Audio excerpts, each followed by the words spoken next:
केरल के मलप्पुरम जिले में एक कस्बा है, चेलेम्ब्रा। बाहर से देखा जाए तो यह शहर और गांव के बीच कुछ लटका हुआ सा लगता है। न बहुत भीड़ है, न बहुत सन्नाटा। दिन में दुकानें खुलती हैं, लोग काम पर जाते हैं और शाम होते होते वही ढलती धूप सब कुछ शांत कर देती है। इसी शांत जगह पर 2007 की शुरुआत में एक साधारण सी दुकान खुली थी। नाम रखा गया लॉर्ड कृष्ण का स्टोर। किराना नहीं थी, कपड़े भी नहीं बिकते थे। ये एक पूजा की दुकान थी जहां गणेश और कृष्ण की मूर्तियां रखी गई थी, अगरबत्तियां थी और रोज सुबह हल्की सी पूजा की धुन चलती थी। दुकान की एक और खास बात थी, ये दुकान ठीक उस दीवार के साथ थी जिसके पीछे था कैनरा बैंक का लॉकर रूम। कैनरा बैंक एक सरकारी शाखा, वो भी छोटे शहर में। न कोई बहुत भारी सुरक्षा, न सीसीटीवी का सख्त नियम, बस एक दरवाजा, कुछ स्टाफ और रोज का लेन देन। किसी को क्या शक होता कि एक पूजा की दुकान जो भगवान की मूर्तियों से भरी है, असल में एक सुरंग का दरवाजा है। लेकिन यह दुकान कोई आम दुकान नहीं थी। इसे खोला गया था बहुत सोच समझकर। दुकान खोलने वालों ने पूरे 2 महीने पहले से इलाके की जांच शुरू कर दी थी। पहले उन्होंने बैंक की बिल्डिंग देखी, फिर उसके नक्शे का इंतजाम किया।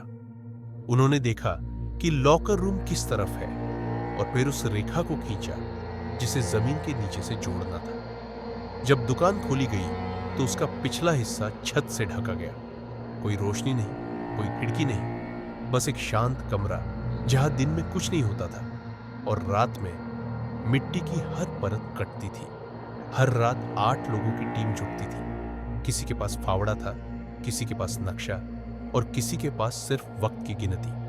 वो सब खुदाई करते, धीरे धीरे बिना आवाज किए, रात की नमी में सांसें रोककर, ताकि कोई बाहर कुछ सुन न पाए। सुरंग की दिशा बिल्कुल सीधी थी, 20 फीट लंबा रास्ता जिसका सिरा बैंक के लॉकर रूम के फर्श से नीचे टकराना था। 1 इंच की भी चूक पूरे प्लान को बेकार कर सकती थी।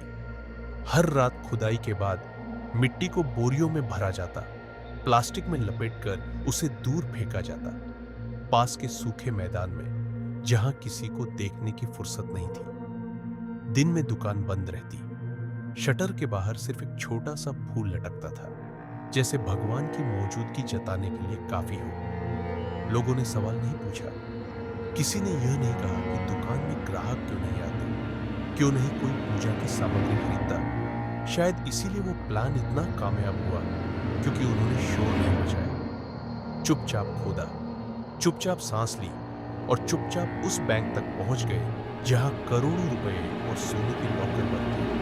अखबारों में तो कहानी बाद में चली, पर इस साजिश की आखिरी ईंट रखी गई 30 दिसंबर 2006 की रात को। सड़कें सुनसान थी, पूरे शहर में नए साल का इंतजार था। लोग रात 12 बजने की तैयारी में थे और ठीक उसी वक्त वो 8 लोग उस सुरंग के भीतर रेंगते हुए बैंक के लॉकर रूम के नीचे पहुंचे। बिल्कुल वही जहां उस दीवार के दूसरी ओर हर दिन लोग अपने गहने, जमा पूंजी और सपनों को तिजोरी में डालते थे। सुरंग के आखिरी हिस्से को उन्होंने लोहे की फर्श से काटा, आहिस्ता, धीरे धीरे, किसी मशीन की मदद के बिना, क्योंकि मशीनें आवाज करती हैं और ये डकैती चुपचाप होनी थी। जब फर्श टूटा तो उनके सामने वो कमरा था जहां 30 से ज्यादा लॉकर थे, कुछ सोने से भरे, कुछ कैश से और कुछ सिर्फ भरोसे से। उनकी जेब में नक्शा था, कौन सा लॉकर किस अधिकारी का है, किस में कैश ज्यादा है, कौन सा छोटा है, किसको नहीं छोड़ा। उस रात उन्होंने कोई हड़बड़ी नहीं की, कोई अफरा तफरी नहीं मचाई। उन्होंने एक एक लॉकर खोला, 80 किलो सोना और 20 लाख से ज्यादा नकद निकाला और सुरंग से उसी रास्ते वापस लौटे।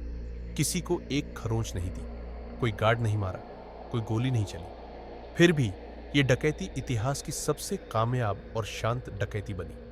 जब अगली सुबह बैंक खुला, सब कुछ ठीक था। सिर्फ लॉकर रूम की हवा में एक हल्की सी बदबू थी, जैसे मिट्टी और पसीने की मिलीजुली गंध। एक लॉकर आधा खुला था, फर्श पर हल्की सी चिकनाई थी और जब उन्होंने जमीन पर थपथपाया तो नीचे से एक खोखली गूंज आई। फौरन पुलिस आई। Cyber cell, ATS, local intelligence सब जुटे। पूजा की दुकान पर ताला लगा था, अंदर कोई नहीं था, लेकिन सुरंग वहीं से शुरू हुई थी, भगवान की मूर्ति के पीछे, जहां एक दीवार में छेद था। कुछ ही हफ्तों में पुलिस ने मोबाइल ट्रैकिंग, संदिग्ध पहचान और इलाके के फुटेज के जरिए 8 लोगों को गिरफ्तार किया। उनमें से कोई कॉलेज ड्रॉप आउट था, कोई लोहे का काम जानता था, कोई नक्शा पढ़ सकता था और एक आदमी ऐसा था जिसने पूरी योजना बनाई थी बिना एक भी बार बैंक को लूटे। उसे सिर्फ सिस्टम को पढ़ना आता था। यह थी भारत की सबसे चुपचाप, सबसे दिमागदार और सबसे फिल्मी सच्चाई, चेलेम्बरा बैंक रॉबरी। एक ऐसी डकैती जहां अपराध तो हुआ, लेकिन कहीं कोई चीख नहीं, कहीं कोई खून नहीं। सिर्फ एक सुरंग थी जो मिट्टी से नहीं, दिमाग से खोदी गई थी।